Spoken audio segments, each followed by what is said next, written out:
So, as a reminder to myself first, please keep phones and timers on silent. Alright, today there have been a plethora of references to being Arab and being Muslim, which tend to be convoluted. This next talk will address just that. Amer Zahr is an Arab-American comedian, speaker, writer, academic, and adjunct professor at University of Detroit Mercy School of Law. He draws on his experiences growing up as a child of Palestinian-Immigrant parents, performing and lecturing on topics like politics, society, Islam, growing up Arab, and more. Amer holds an MA in Middle Eastern Studies and a JD from the University of Michigan in Ann Arbor. He writes and speaks widely on political and social affairs and has appeared on radio and television. Some of his writings have been featured in major publications, including Time magazine and Al Jazeera. Amer has also performed throughout North America and the Middle East. So let's see what this Arab American has to say on being Arab and Muslim.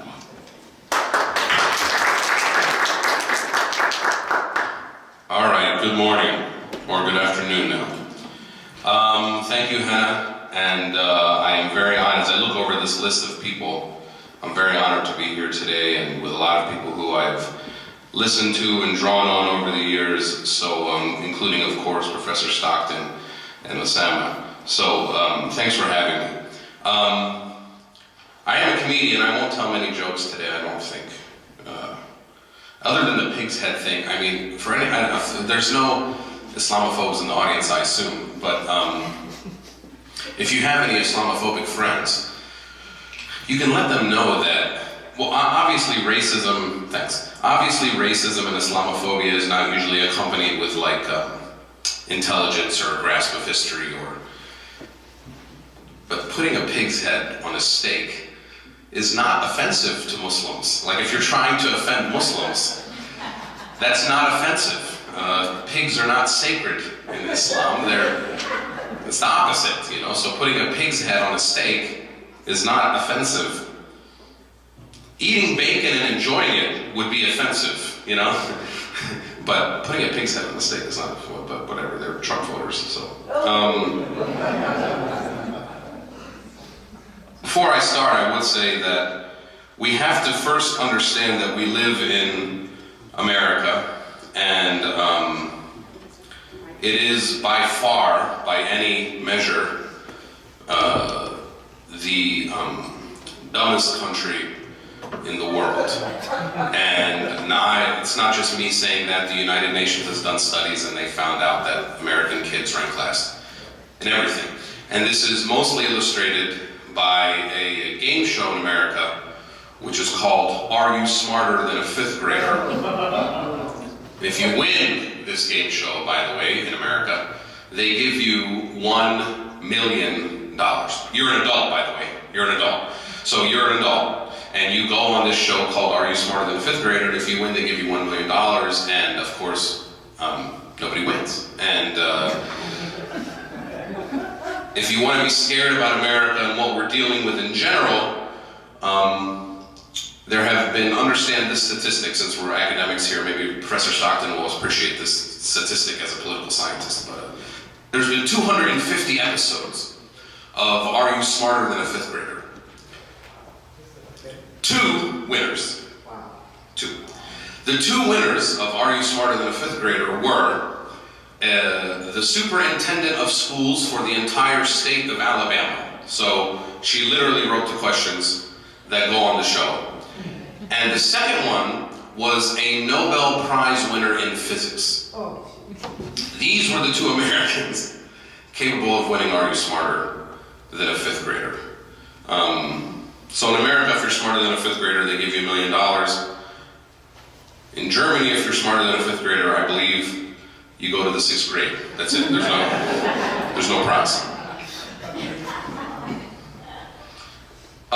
This week has been an interesting week for Arab Americans. I think it's kind of funny that we're in a former synagogue in the week that Donald Trump declared that Jerusalem should be the capital of Israel.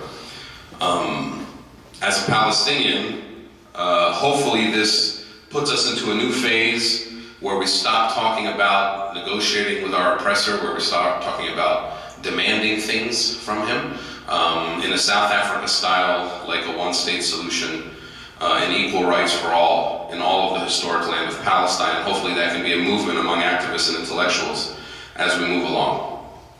But I'm here today to talk about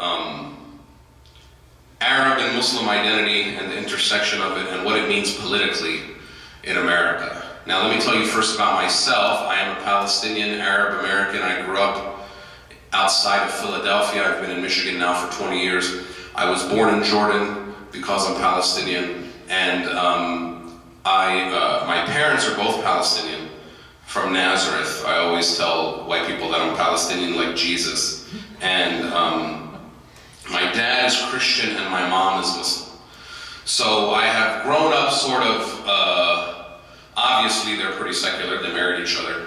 And they met in the 70s in the Palestinian movement in Berkeley, California, when they were both Palestinian refugees going to college there. And the 70s was a different time for Arab Americans and Arabs in general, and especially the Palestinian movement. And so they were married. And while there was some controversy to it, it wasn't anything like I believe what the controversy might be today. And I always tell people that I'm a Christian Muslim, and this freaks out a lot of people, especially some of my Muslim brothers and sisters, who believe that this is impossible. Impossible. That to be a Muslim, you must believe certain things. I have found that this is extremely flawed and extremely exclusive. By the way, there's only a few groups of people out there in the world who ask you what your religion is or what you believe. One of them is ISIS. One of them is the Republican Party. But it's generally not a nice question to ask somebody. To me, being Muslim is not a matter of belief. It can be, but not exclusively. Islam, at the end of the day, is a culture that has been built up over 1,400 years, and we're all a part of it. And so we are all Muslim. My dad, an Arab, genetically Christian, is Muslim. His name is George. He never prayed in a mosque other than in funerals, but he's a Muslim.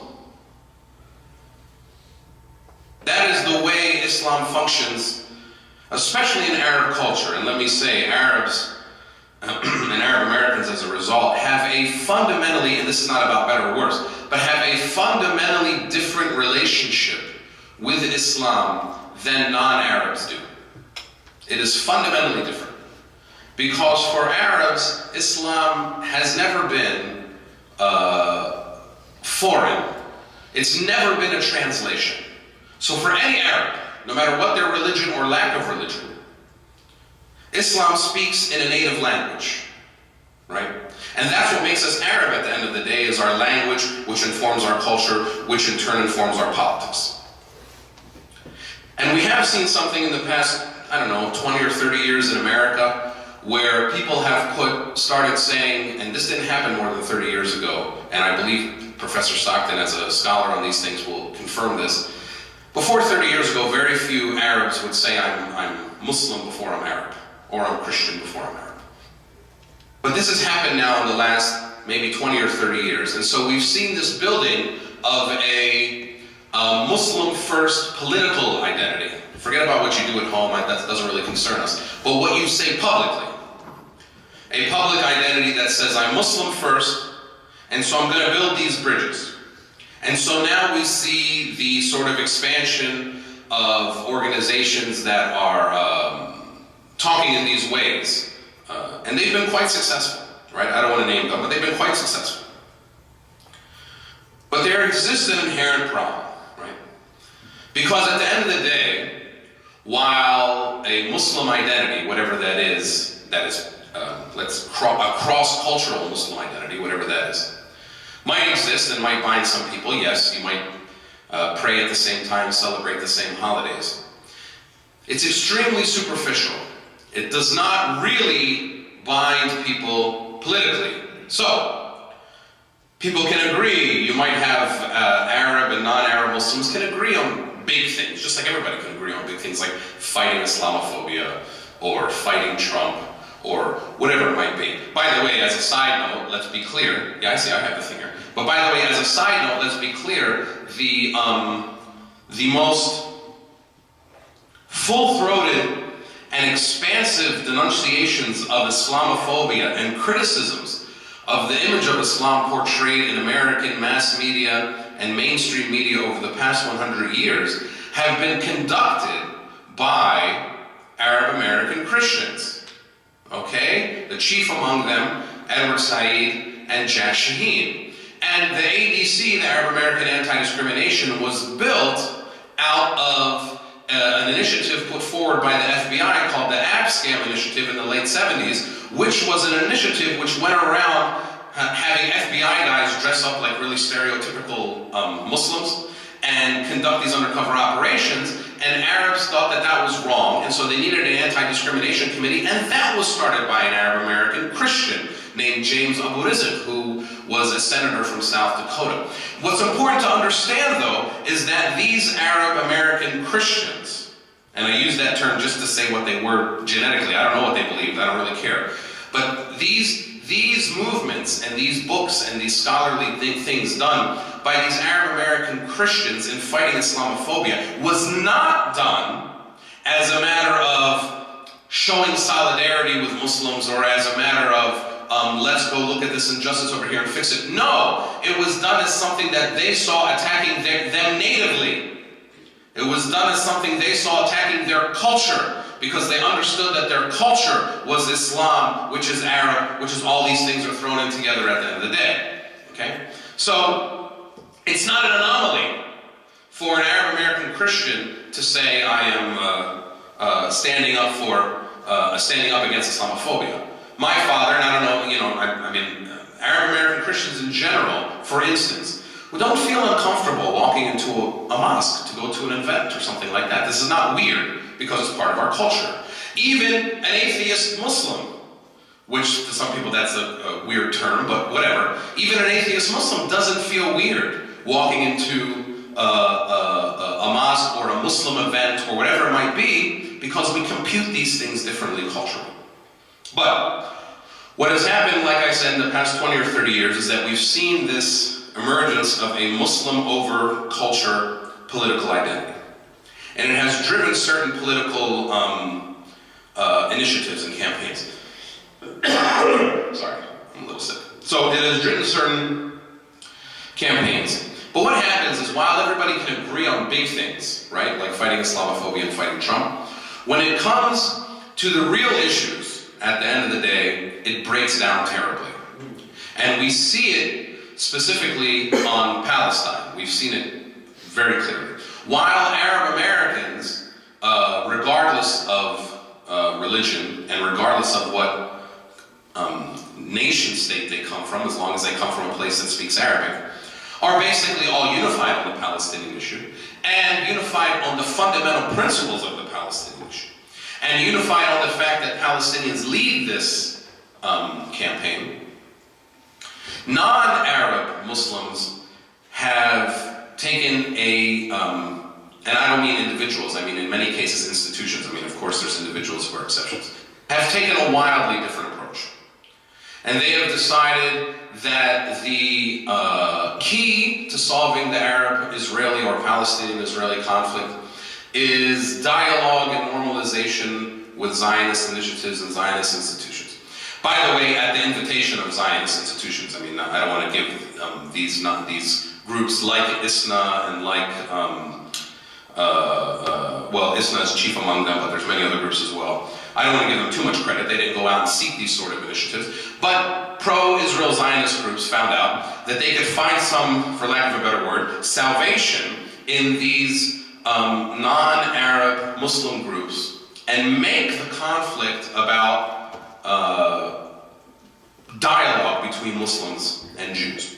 And so we have something throughout the country called the Muslim Jewish Advisory Council, which is an extremely dangerous move. It's done by ISNA, which is the Islamic Society of North America, and the AGC, which is, I believe, American Jewish Congress, which is a wildly Zionist organization. And they have said, let's get together and talk about common goals. Now, the problem here, and the thing that we all, as Palestinians, especially when we speak out against normalization, the problem here is that when you say Muslims and Jews need to get together, in other words, this like ostensible need that Muslims and Jews need to dialogue, the whole reason that this concern even exists is because of Palestine.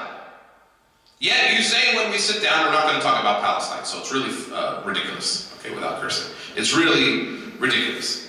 And so we see these groups doing it though, and unfortunately sometimes Arab American groups, very rarely, but Arab Americans sometimes go along with this kind of stuff. And the other very dangerous initiative, I see my time's up, don't worry, I just need like another minute. And I see the other very dangerous thing that we see going on in America in the past 3 or 4 years is called the Muslim Leadership Initiative. The Muslim Leadership Initiative was something put forward by this group called the Shalom Hartman Institute, which is a very, very pro-Israel Zionist organization. It has been funded by some of the same groups that have funded Pam Geller, who is one of the chief architects of the Islamophobia industry in America. And this organization sought to invite Muslim Americans to sponsor them on a trip to Israel so they can understand how Jews feel about Israel, which, by the way, in the Arab American and Palestinian community, there is no lack of understanding of how Jews feel about Israel. We're very aware of this, okay?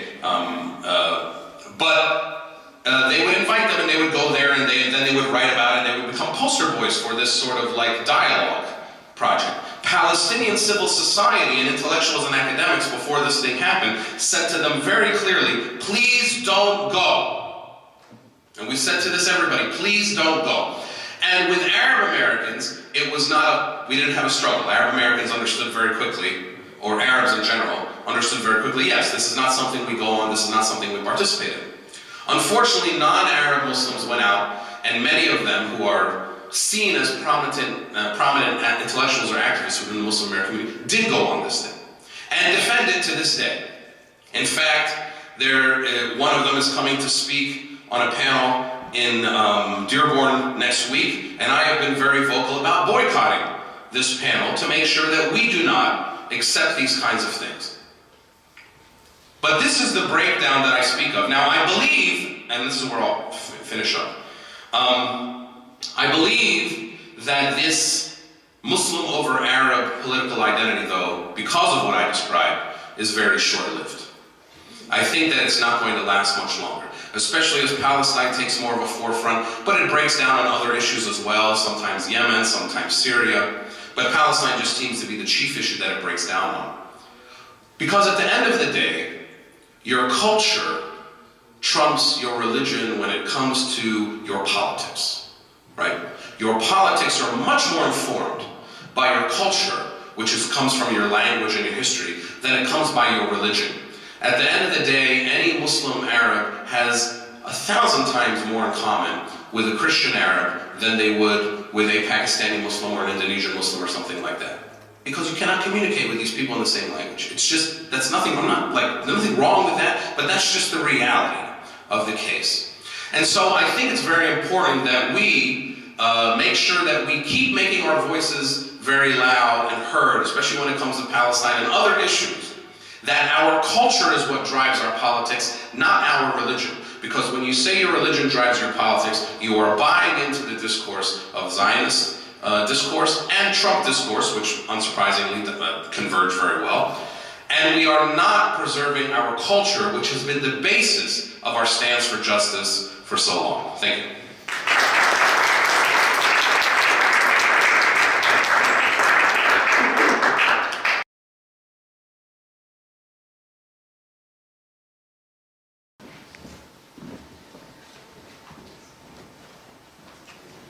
Wow, that was quite a few startling images for many of us. But thank you, Dr. Stockton, for an important presentation, informative and important presentation on this topic.